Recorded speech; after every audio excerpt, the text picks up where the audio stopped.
All right, welcome everybody. Bill and I are here to discuss today some of the pain and recovery that we have to go through in order to grow, and how it's necessary, and it's just a part of life, and this is why it can be difficult to recover sometimes from addiction or alcoholism.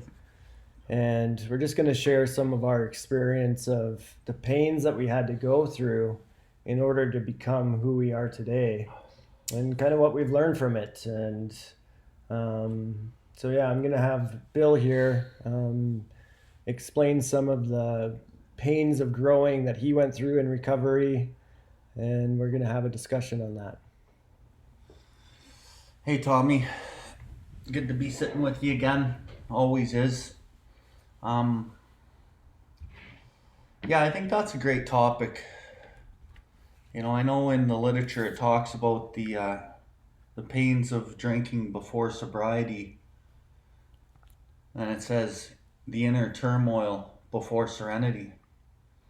And I think the inner turmoil before serenity is kind of, it encapsulates growing in recovery.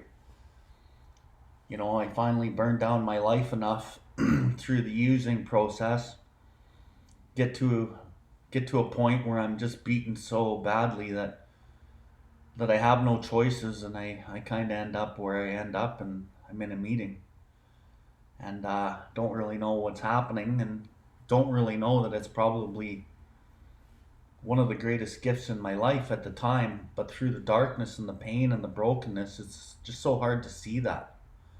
I to me it was like I'm sentenced to this. It was like a life sentence that I got to even be here. And I don't even know if I thought that I was even going to stay. I just figured, I could get well again, or get happy, I think was the goal, and kind of get back on my feet, and get on with the business of being self satisfied, and do what I always did. But I've learned along the way, if I do what I always did, I'm going to get what I always got. Once I cross the line as an addict alcoholic, there's no crossing back over. And like the book says, to live on spiritual basis or die an alcoholic death are not easy alternatives to face. I didn't really understand that. I thought it was a selling feature of the literature when I first heard it. But through my experience of being here in recovery and watching so many people live that part of not accepting the spiritual way of life, or dying an alcoholic death, and a lot of people do actually die, and most people go back out, and I don't know what happens to most of them. And I do see the odd one on the streets, and I hear odd stories about people that die, or are in really bad shape, or but for me, I guess I came here, and I just started doing what I was told to do, and a lot of it I did reluctantly. And I think the early pains of inner turmoil before serenity was just like having to go to a meeting, having to buy this book, and read this book and meet with my sponsor. That was something I didn't want to do. And then, they talk about service, chairing meetings and sponsoring, and those things weren't attractive to me when I first got here. So at about 6 months sober, I started chairing the meetings, and the funny thing is I actually wanted to chair by 6 months in. The funny thing is I actually wanted to kind of sponsor somebody. I think I wanted to sponsor out of pure ego, but I don't think it really matters why I took the action to sponsor, why I took the altruistic action. I think the most important thing is that I did it. And so yeah, I kind of started growing right from day one out of pure necessity. I see some people not beaten quite to the point that sometimes you need to be, and they're not willing to do some of these actions, because I don't know if they've actually conceded to their innermost self that they're fucked. And then I think in step two, you gotta almost concede to your innermost self that the only way out is the spiritual relationship that kind of grows on you, and the benefits of that spiritual relationship start playing out in your day to day life. And for me, I just wanted more of it, but that was a learning and growing process. So I have a lot of stories in my recovery of like the darkness or the inner turmoil before any light or serenity. And it's like increments and increments and increments of growth to where I sit today, where it's still like that. But it's like that on a different level. It's not out of pure necessity, it's because I want more of the good life. So, also with you, Tommy, you know, as you were in and out for, 10 years or so, and you had a lot of pains of drinking before bouts of sobriety, and I'm sure along the way, maybe you had some revelations over the 10 years where you finally got to a place where something clicked. So, I just kind of talked about how I made it into recovery. I would like to share some stories of the pain, but maybe you could also catch up to where I'm at as far as what it was like for you coming through the pains of drinking before you started staying, and then we can kind of grow together in this talk. Yeah, sure. So when you were talking about the business of being self-satisfied, like what does that look like? Well, I believe when your focus is self-satisfaction, that it it always creates some level of suffering, because my problem is selfishness and self-centeredness. It's the root of my troubles. So anytime I place self to be satisfied, I'm going to suffer. And that was the case with me. And the reason why I was in and out, and even before I came into the program, I was searching for a way to become a better person and to get sober, and treatment centers and detox centers, hospitalizations. So I had a desire to be sober, even at the age of 19. And I was continuing, like I was in a treatment center every year, at least, because I really wanted to change. I just didn't know how to do it. And I wanted to live up to people's expectations. I believe that I had a lot of potential within me, and I could show a little bit of that when was sober. But the problem is, when I was sober, I felt awful, and I could use some force within me to, do a good job at work for a little bit, but it always ended up back to drinking, because my sole purpose of getting sober was for me to be better and to show the world that I am capable of being a better person. And I thought that's what recovery was about, was to make me better.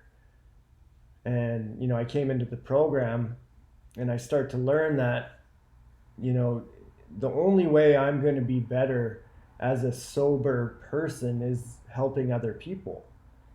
So I did that. So I came into the program in 2009, and I did that. And the only reason I came to the program was because I had exhausted all of my options. There was no treatment center that was going to work. There was no amount of detox or prescription medications that were going to help anymore. And I came in here in my last analysis. And so when I came in, I just, like you said, I just did everything people told me. And I, I started to pray, even though I didn't want to. But I started to see the fruits of the prayer, and my life started to change. Things started to fall into place like I've never experienced before. So I knew there was something to this. So I just kept doing, like you said, I was chairing meetings. I would, speak when asked, and pour coffee, little things of service, trying to sponsor guys, but not having the knowledge of and understanding the literature. My sponsorship, I can see now that was falling short, and I didn't really have what it took to actually sponsor someone.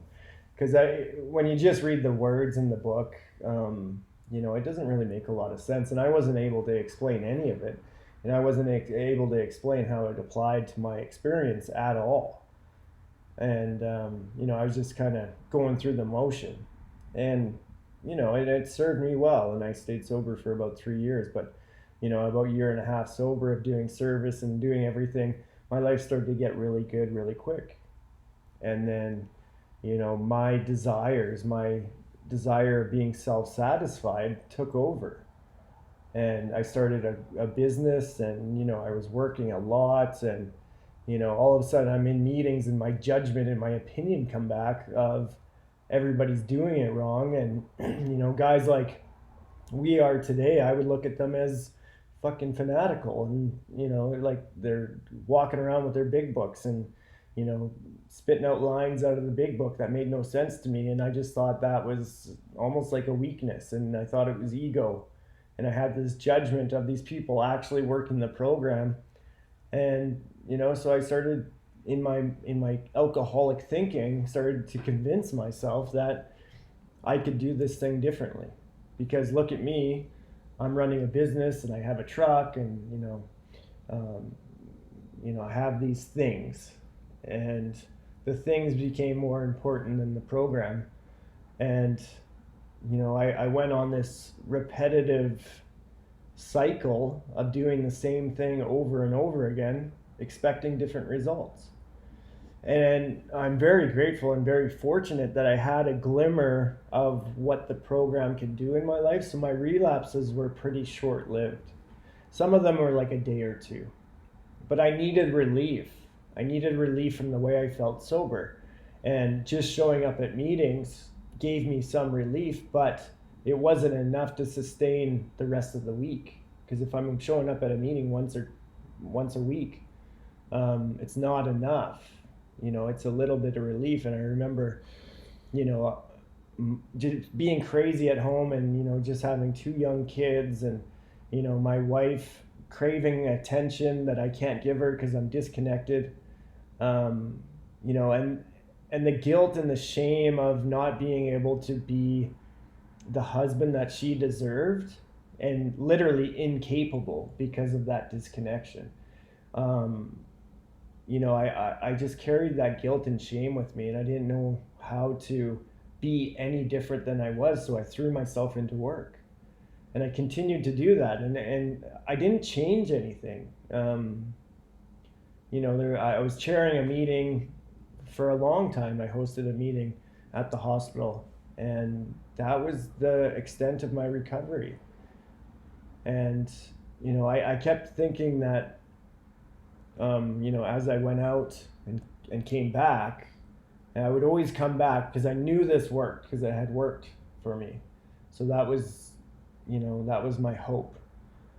But I never really got into the literature as I did when I met you. And then as you explained things to me, and the honesty, and man, it completely changed my outlook on the program, what it takes to stay recovered, what it takes to be free in recovery, what it takes to be in a relationship, what it takes to be as a father. Like, this program, once it's applied as the directions are in the book, understanding the directions in the book, it affects my entire life. But the pain of not being able to connect to my kids and my wife at home, I couldn't see it. I couldn't see it happening. All I knew is, I even had moments that in my mind I thought maybe I wasn't cut out to be a father, or maybe I wasn't cut out to be a husband. And just trying to do those things by force doesn't work. And the thoughts of, I'm a great provider why isn't she grateful, would come into my mind. Like, I thought that I'm working so hard, can't you see all that I'm doing? Because of that, the pain that I was feeling of falling short in the relationships in my life, I had my ego would convince me that just being a good provider and working my ass off should be enough for everybody to see how good I am. And when everybody around me is suffering from the way I am, there's a lot of fucking pain that happens through that. And, I try and sweep it under the rug by not calling my sponsor and being honest about what's really going on in my life. Nobody can help me unless I start to be honest. And I can't start to change unless I'm honest with myself and honest with the people around me. So you had mentioned something about not being able to connect with your kids or your wife or anyone for that matter, which is of utmost importance, because I think the first connection that we're disconnected from is from ourself. And without getting connected with yourself, it's really hard to connect with other people. You talked about maybe you weren't cut out to be a father, maybe you weren't cut out to be a husband. That being a good provider should be enough. And I think as I was listening, I had the intuitive thought in the We Agnostic chapter, it talks about worshiping money, people, sentiment, things, self.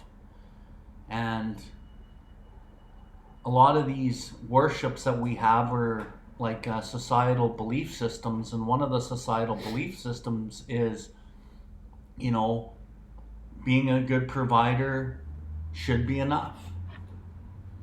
And not really understanding the disconnect from your true self of who you actually are or want to be, because we're riddled with societal belief systems and judgments of what we should be and how we should be.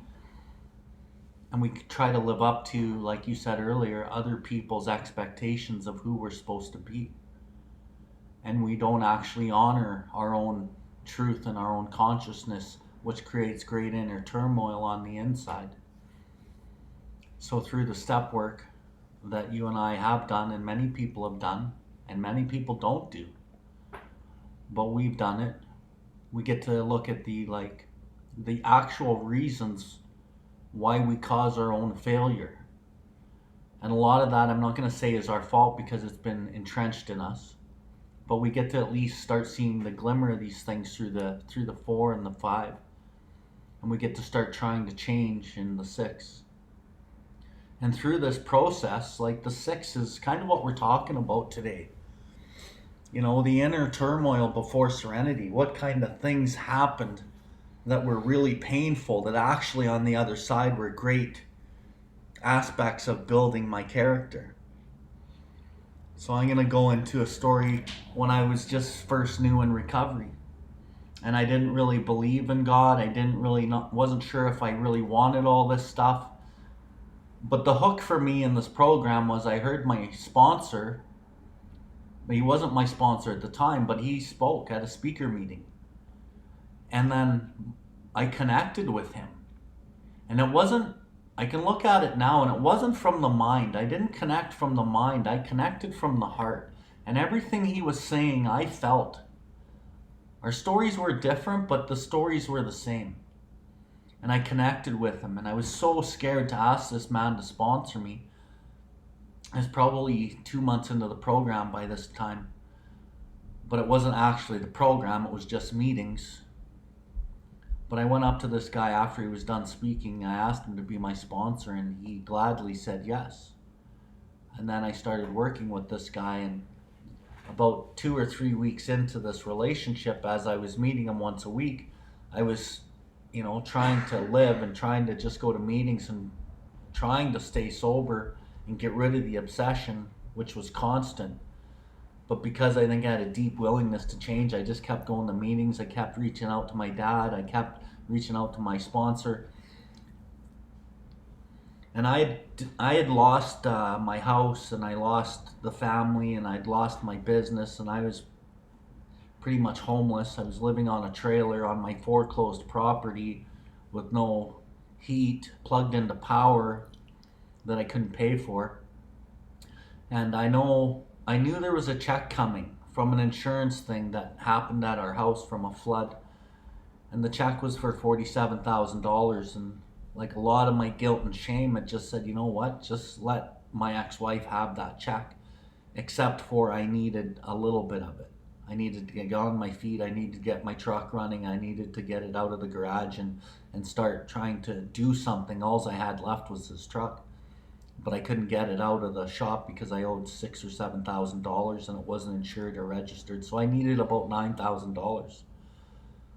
So I had told my ex-wife I need this amount of money, and she didn't say much. And then the day comes where we got the check. We both signed it at her bank out in Okotoks. And then I'm waiting for the $9,000 envelope. And as she comes out of the bank, she hands me an envelope with $5,000 in it and said, "That's all you get." And you got to understand that I was a very angry man most of my life, and I was furious at that moment. And I couldn't believe that she wouldn't give me the $9,000 that I asked for. Didn't you know that I paid for all the insurance? Didn't you know that I did this? Didn't you know that I provided all of these things for all these years? And, I felt like she owed that to me. And I was so mad. And I had 3 little daughters that were with her, and she ended up going back into the bank because she was scared, and I was scared that the cops were going to come. So I jumped in my $700 beater vehicle and I started heading back to Calgary, back to my trailer. And I was just furious, and I had heard already, pick up the phone, talk to your sponsor, talk to your pillars. Pillars wasn't a word yet back then. But I called my dad. My dad was in the program, had been for 30 some years.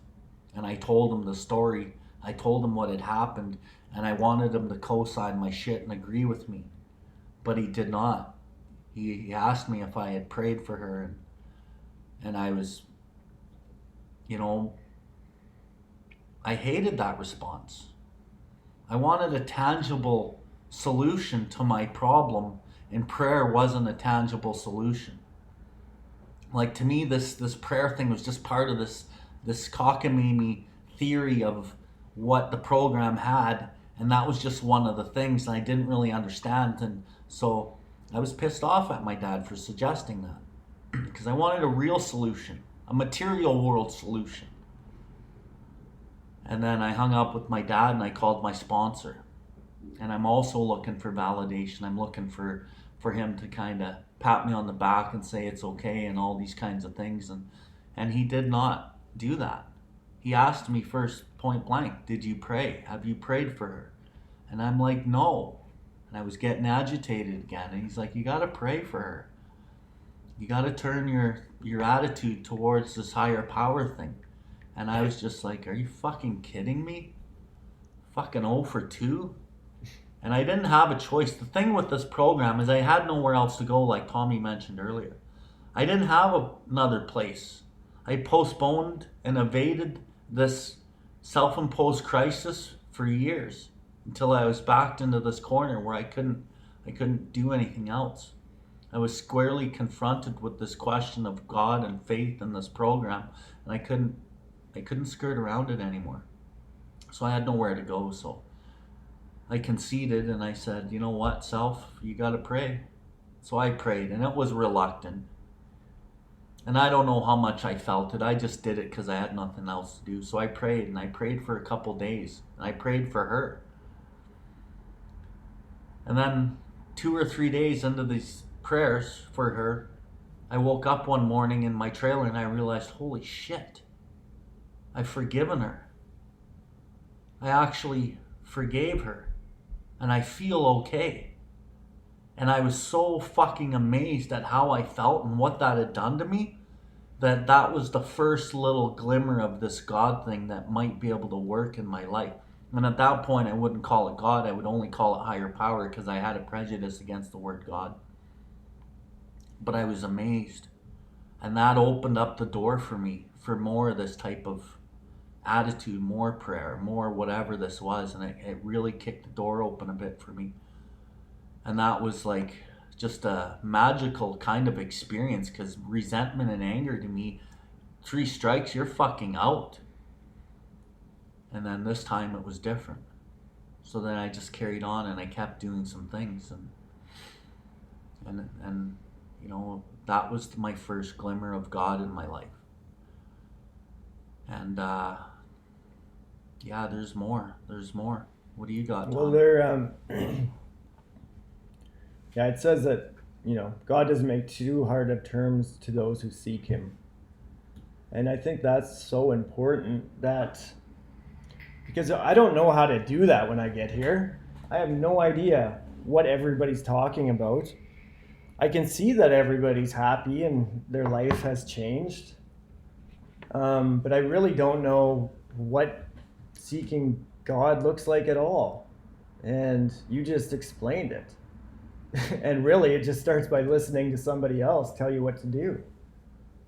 And this works so well, and but it doesn't. It has to come from somebody else who's done this. And my pain, if I let myself sit with the pain, as I explained over the years that I tried to manage my own pain, sweep it under the rug, it gets me. Resentments and fear and the guilt, all that stuff. If I don't discuss that with somebody who's well versed in the program and not going to co-sign my bullshit, if I let that stuff fester, it's going to take me out. And this is what happens, and this is why it's so hard for people to recover. What I notice with the guys that I work with the most is that it's almost like they're incapable of reaching out. And I think it's the honesty. It's the incapable of being honest. And, so my biggest thing with the guys that I'm working with is I'm driving home how important it is, almost to the point of how important it is that you need God, is you need to reach out. Because if you don't start being honest about what's going on with you, there's no hope ever. Because, if I can't have somebody show me the truth, I'm going to make my own truth. And my own truth gets me drunk, gets me high, makes me act out in all kinds of crazy ideas and actions. And I justify and rationalize the most errant nonsense. And I like that the parallels, like when I look into the Buddhist teachings, they talk about suffering and how it's all created by desire for money, desire for sex, desire, all our human desires taken out of their natural intention, create our suffering. And this is why reaching out is so important, because I get these desires for certain things. Maybe it's, maybe it's money, maybe it's sex, maybe it's more of something, more material stuff. So when I take this stuff to a sponsor or a 12-step pillar, they show me the truth. That stuff got you drunk and high. Come back over here, get down on your knees and say some prayers. And the forgiveness that you just mentioned, that just manifested from prayer, is it's really a miracle. In my experience, first coming in, and I was in a 12-step treatment center. And my first experience that prayer actually worked was through the pain of running away from police charges that I just couldn't bring myself to show up at court with, because I just didn't know how to handle life, and I couldn't take responsibility for anything. And if I had a court date, I'd be high the night before, and it just wouldn't happen. Or I'd only be having 2 beers that night because I have court tomorrow. Well, 2 beers always turned into a party, what we called a party, and really it was just another devastating night of drinking and cocaine or whatever it was. But I could never live up to any sort of appointment that I had the following day, because it was always just a couple beers the night before, or a couple drinks, or a couple hoots or whatever. But I could never turn it off. But anyway, the pain of not dealing with my past through those things was countless sleepless nights, and I would toss and turn every night in the treatment center, knowing, my own knowing, my own thinking, that I'm going to jail no matter what, because I could predict my future at the time, because I was God, and this is how my mind worked. So I already knew the outcome before it even happened. But my roommate gave me the third step prayer, and he told me to say it every morning for 3 weeks. So I started doing it, and not knowing even what the prayer meant, not knowing what I was praying to, but I just kept doing it because, like you said, I could not postpone or evade, and I just did what he was doing. He seemed to be doing better than I was, so I did what he did. And then the day came where I showed up to court, and the judge, heard me out. He knew I was in treatment, and he looked at me and just said, kid, there's something about you that I trust, and I've never heard any words like that in a lot of years since I was a kid.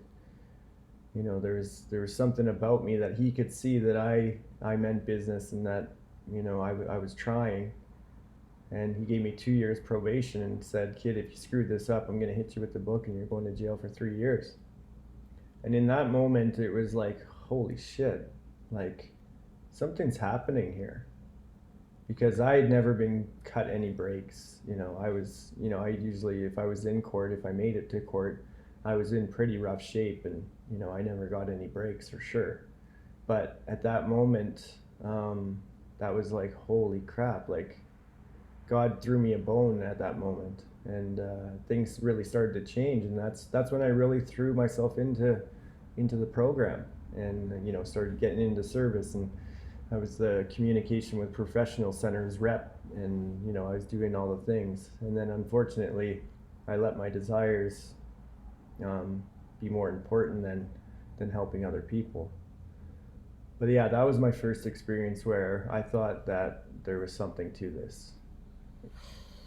Yeah, that's how it works, right? And everyone has their own path, and everyone has their own struggles and difficulties. And I truly believe that Creator or God or whatever you want to call it, the universe, they truly know where we're broken, and they know what circumstances to present in front of us to help us grow and learn the lesson through the difficulties of the challenge presented in front of us. And as I learn what the lesson is, or I build strength on how to get through these difficulties, I actually am healing.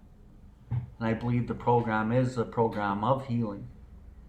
And part of my story is, I'm the egocentric alcoholic. I'm very prideful.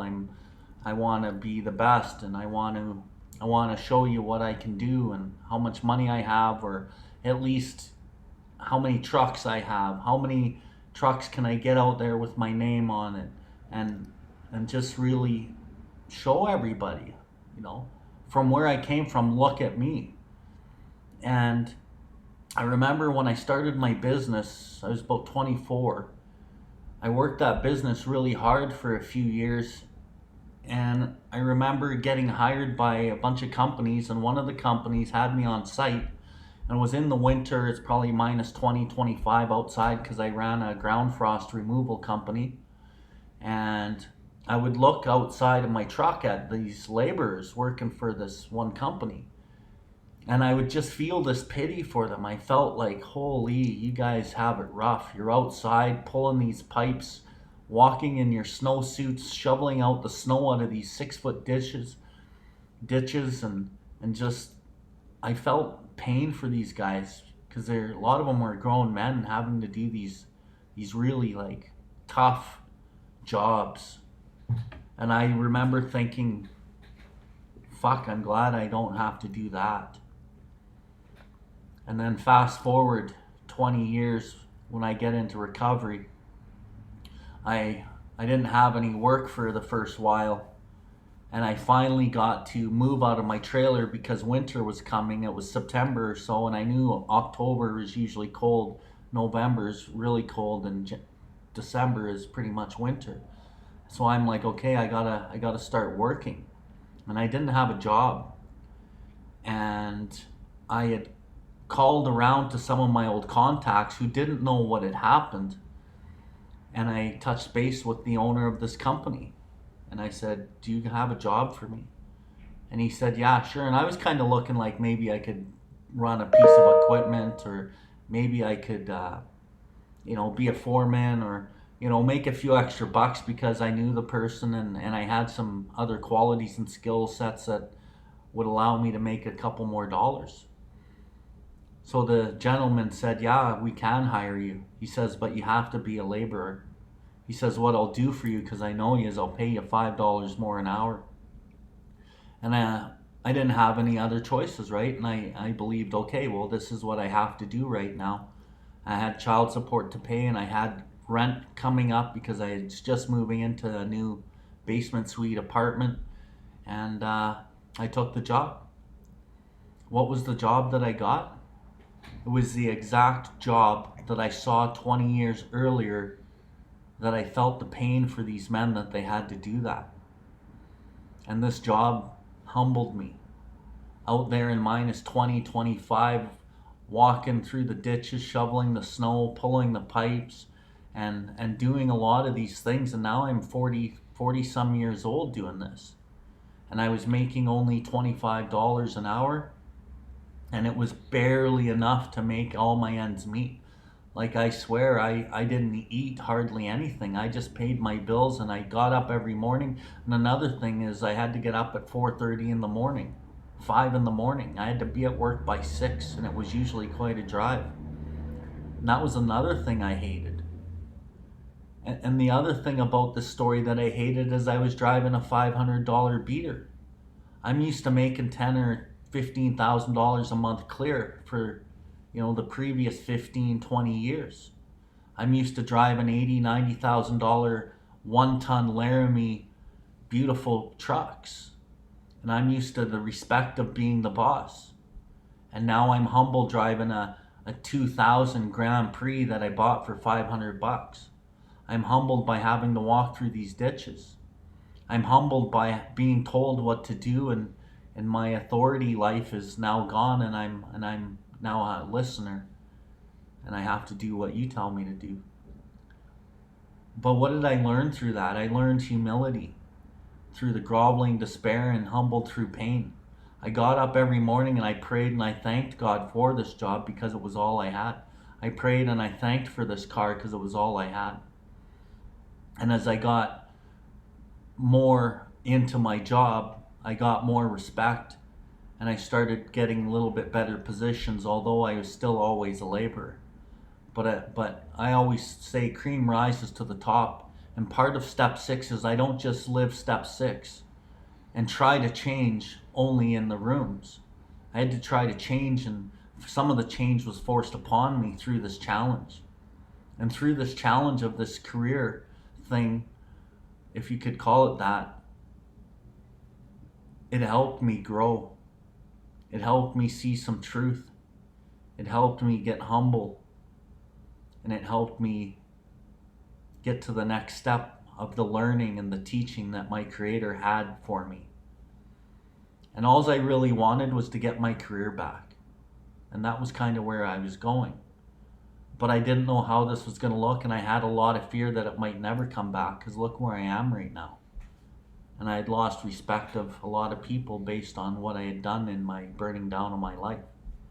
And I didn't even want to show people where I was or who I was, because I was so shameful of, being at the top and then falling to the bottom again. So that was difficult, and it was dark, but I learned a lot through it. And I always say you can't connect the dots of your life in the moment of your living the life, and you can't connect the dots ahead of your life, but you can always connect the dots looking back. And I look back at that experience, and it was a much needed experience. It smashed a lot of my self-seeking, selfishness, and my egocentric behavior. And it humbled me in a good way. And then it took me on to my next little stint of being humbled with another shitty job. And all I wanted was my career back. And after that, I actually did get a job that suited my career, and it was a beginning piece of it. And maybe I'll tell that story here in a second. But do you have anything? Um, yeah, I think what comes to mind is that this process of spirituality and being spiritual, um, it's always about subtraction. We're abandoning parts of ourselves in order to grow spiritually. And it's not about self-knowledge. It's not about the information that we obtain, but it's always about getting rid of parts of ourselves that don't fit for us anymore. And so it's a painful process to be humbled, like you just said.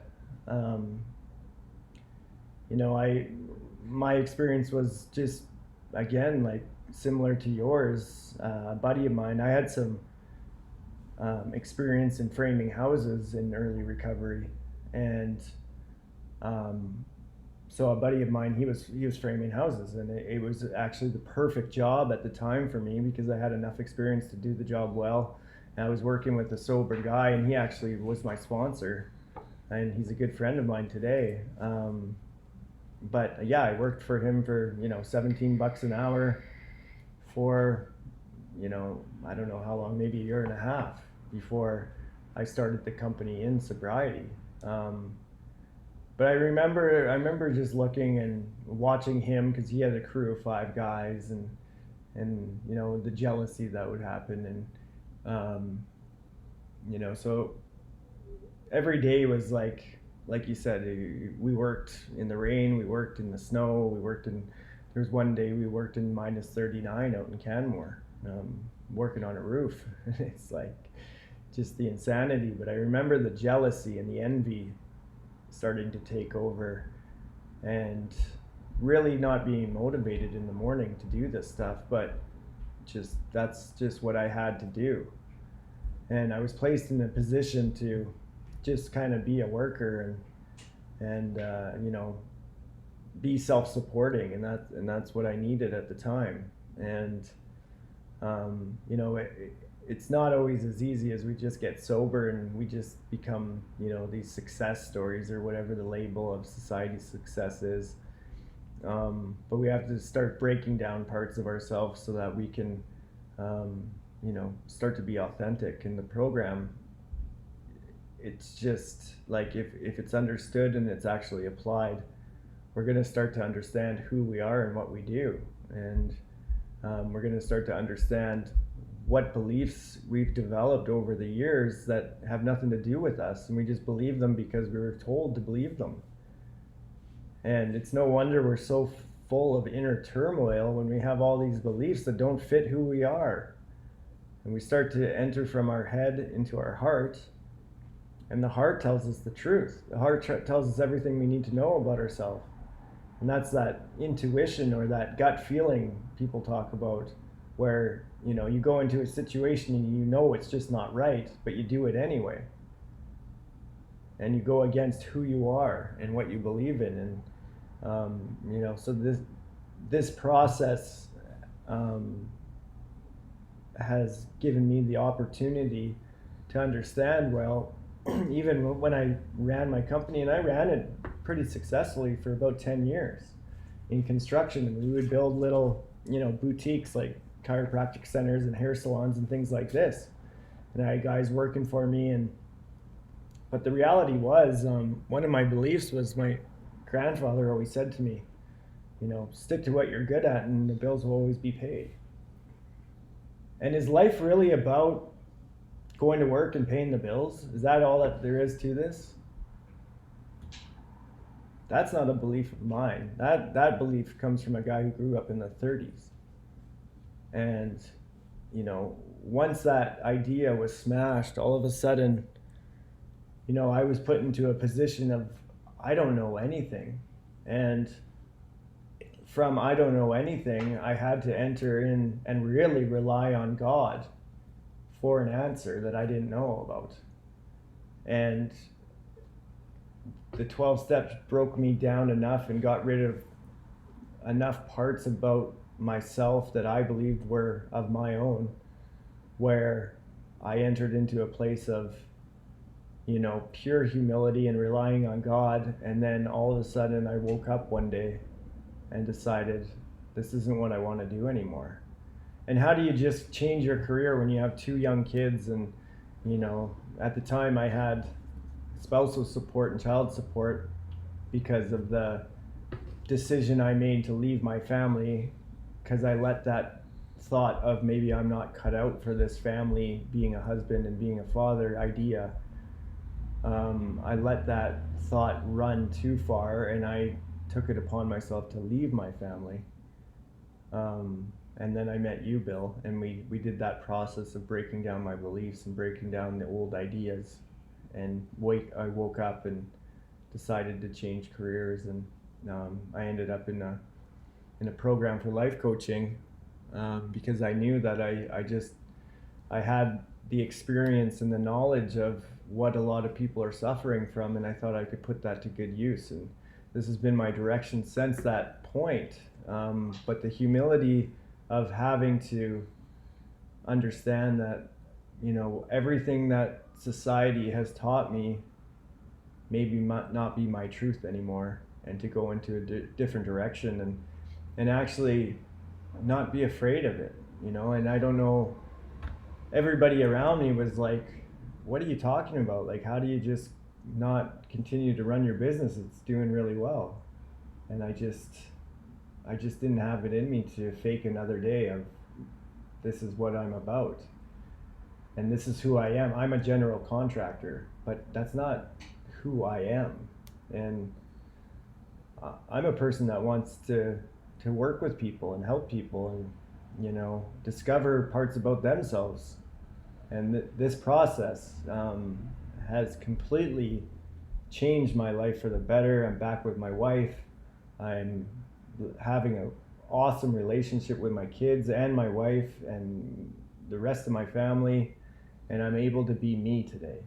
And it was through a lot of pain and humility that had to happen. So, there's so much more than just getting sober to this that can happen if we let it. Yeah, and I just want to touch on the, there's so much more to this than just getting sober. Like the book talks about, that's not even the real issue. And we talk about these promises of being launched into this 4th dimension of existence that we have not even dreamed.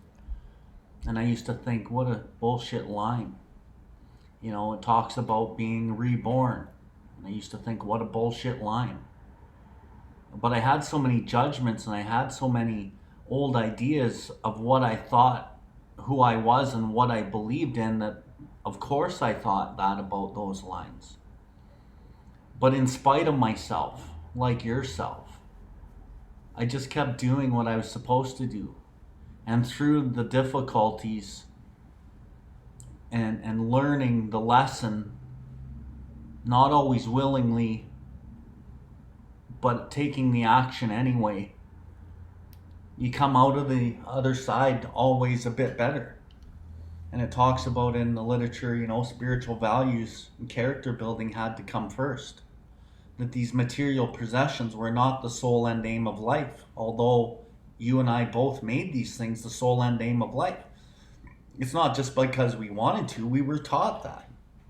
We were taught that you get a good job, you watch out for number 1, you find a good wife, you buy this house, you have all these things, and you're going to be happy. I think that's the reason why so many people in this world aren't happy, is because those things don't actually make you happy. You talked about like finding and living with love. The book talks about that. How much do all these material things have to do with actually what propels my life? When I think about what actually propels my life and what makes me want to live and move forward, as I think about my relationships with my kids. I think about my relationship today with my beautiful girlfriend and her daughter. And these are the things that actually propel my life. You know, I go out into nature and I see a beautiful sunset and I get that feeling. Or I see some wildlife, a mama deer and a baby deer, and there's just something that it does in me that feels really good and really pure. And all of these things I'm talking about actually come from the heart. That's what propels my life. So if I work on the spiritual love and I work on character building through the actions, I start living what propels my life. But it takes time, right? You can't just do this overnight. And through the pains of growing, there's always something on the other side. But I think from what I see in sponsorship is people go through this inner turmoil, and it's actually God building with them and doing with them as they willed. Because as they said, the step 3 prayer, they actually want to change and they want a better life. And when you sincerely get on your knees and you say this prayer, the universe listens. And it starts putting the challenges in your life that is going to show you how to get through it. What type of fortitude you need to build to get through these things. And that is God building with me and doing with me as He will. The line in the book where it says God is everything or He is nothing. Well, to you and to I, the seemingly good in our lives is God. And it's only seemingly good because we don't know what's actually good for us or not. And it's only seemingly bad because some of the things that seemed bad in mine and your recovery have actually been the greatest light bringers to us. And I don't know what's good or bad for me. I just know that it is. As I put one step in front of the other, I don't need to react to what's happening in life. I've always reacted. I've always taken an action based on what's happened around me. Now I just take my steps and life unfolds itself in front of me. And through some prayer and meditation and service work, the answers come after we have tried this for a while. Having just made conscious contact with God, it's not probable we're going to be inspired at all times. And we may pay for this presumption all sorts of absurd actions and ideas. Yeah, because I think I know what's best. And I make these decisions based on money or based on desire or based on whatever I think I want. And then I put myself in a position to be hurt. And once I kind of understand these things and I keep moving forward. And the other important thing is a lot of people through the pain, they go the other way. Because it's hard to go through the pain. It's hard to live in forgiveness or actually try to forgive. It's hard to let go of resentments. Because resentment, if I keep it, allows me to feel superior to the person that I'm resenting. It's easy to live in resentment. It's easy to live in fear. It's easy to do what's easy. But if you want to do what's easy, then you're not going to grow. And if you're not going to grow, you're probably going to suffer from what you've always suffered from, and then you're going to need relief again, and you're going to pick up a drink or a drug. But if you do what's hard, you build the strength, you build the fortitude, and you build courage. And you know, you get to a point where you can make these decisions like you did about your career, no matter what anyone says.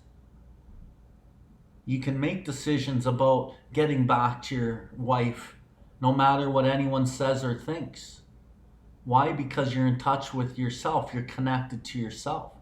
And through the connection with yourself, you're actually connected with your kids in a way that you've never been before. And you're connected with your wife in a way that you've never been before. And a lot of this, the basis of a lot of what we're talking about is actual vulnerability. You get vulnerable to be honest with yourself. And then you're able to get honest and vulnerable with somebody else. I think the thing in society is nobody wants to be vulnerable because then it exposes. It leaves yourself open to hurt. No one wants to give the edge up. And the edge is, I need to keep the edge. I don't want to be vulnerable. But it's the thing that I deeply, deeply long for. I want somebody to know who I am at the deepest level. but it's one of the scariest things to do. So for me, I'm like you in those ways. I've also had a big revelation in my career path. I got my career back. I got some things going for me.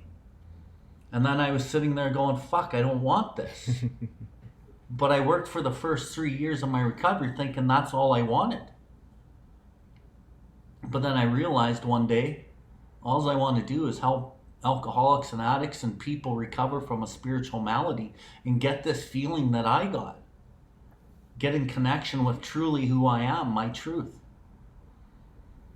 And then I asked my own creator, because in the back of my mind there was something about this money thing, because I have bills to pay, I got child support.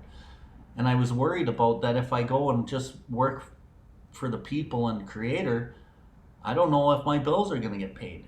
But the one thing that always stuck with me was in the step 3, it said, when we sincerely took this position, all sorts of remarkable things followed. You know, I had this new employer, which I had been working for those years already. He would necessarily provide me with what I needed if I stayed close to him and performed his work well. And that was my story. So there was a deep belief and faith that if I did this, he would take care of me. And we're 2 years in of me quitting my career on a prayer. And when I prayed and I asked God what it was that he wanted me to do, and not really knowing what it was, I just said, Creator, God, and my grandmother is the one I talk to because she's part of my higher power.